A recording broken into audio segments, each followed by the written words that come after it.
Les paroles que je vous dis sont esprit et vie. Pour les saisir, pour se les assimiler, la chair ne sert de rien. C'est l'esprit qui vivifie.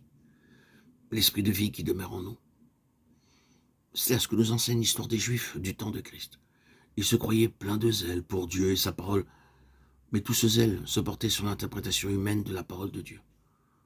Aussi Jésus leur dit-il, vous sondez les Écritures parce que vous pensez avoir en elles la vie éternelle. Ce sont elles qui rendent témoignage de moi et vous ne voulez pas venir à moi pour avoir la vie. Jean 5, 39, 40.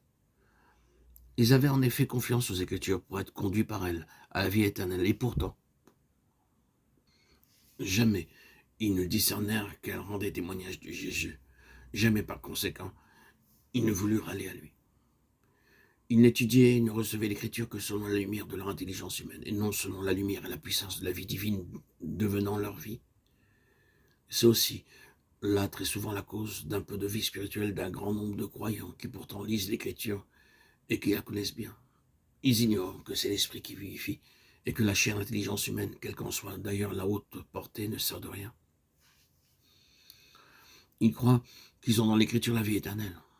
Mais ils ne connaissent guère encore le Christ vivant qui voudrait se communiquer à eux par la vertu de l'Esprit et devenir ainsi leur vie. Pour sortir de cet état-là, il faut simplement renoncer à comprendre la parole écrite sans le secours de l'Esprit de vie. Nous ne recourons jamais à l'Écriture, soit pour la méditer nous-mêmes, soit pour la prêcher aux autres, sans demander le secours du Saint-Esprit. Avec adoration, commencez par regarder d'abord à Dieu, le priant de renouveler en vous l'action de son Esprit. Et puis en silence et avec foi, abandonnez-vous à la puissance divine qui demeure en vous. Et comptez sur elle pour vous faire recevoir la parole, non seulement par l'intelligence, mais par la vie spirituelle qui est en vous. Que le Saint-Esprit soit votre vie. Quand l'Esprit et la vie s'élancent de l'intérieur à l'encontre de la parole qui apporte du dehors la nourriture spirituelle, les paroles de Christ sont en effet esprit et vie.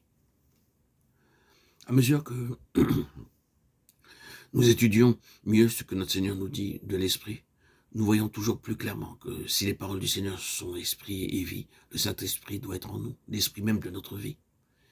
Il faut que l'Esprit de Dieu devienne notre vie individuelle.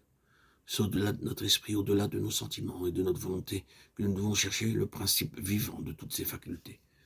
Et il n'est autre que l'Esprit de Dieu. Quand nous saurons bien qu'aucune de nos facultés humaines ne peut atteindre à l'Esprit de vie qui anime les paroles du Dieu vivant et que nous compterons uniquement sur l'Esprit Saint en nous pour nous les faire recevoir et comprendre, pour en faire la vie de notre vie, nous saurons aussi ce que signifient ces mots. C'est l'Esprit qui vivifie. Nous reconnaîtrons alors que pour recevoir les paroles qui sont esprit et vie, il faut que nous possédions en nous l'Esprit et la vie. Que c'est alors seulement qu'elles nous révéleront leur signification, qu'elles nous communiqueront leur vertu divine en s'adressant à l'Esprit et à la vie qui demeure en nous.